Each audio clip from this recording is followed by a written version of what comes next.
কেন আমার জ্বালাই নওশাদটা বড় পেরেশানে আছে, রোজ গেলে ওর মুখ ভারী হয়ে যায়।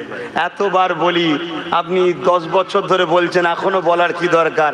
আপনি কথা কম বলুন, যাবেন দুয়া টুয়া করে চলে আসবেন। কিন্তু বাপ অন্যায় দেখলে তো থাকতে পারি না, আর ওর গেলেই মন ভারী হয়ে যায়। আপনি কেন আবার বলতে যাচ্ছেন, কি দরকার?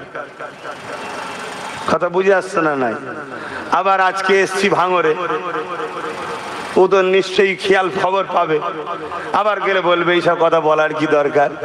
তুই নেতা মানুষ, তোর দরকার না থাকতে পারে, আমি হুজুর মানুষ, আমার দরকার আছে।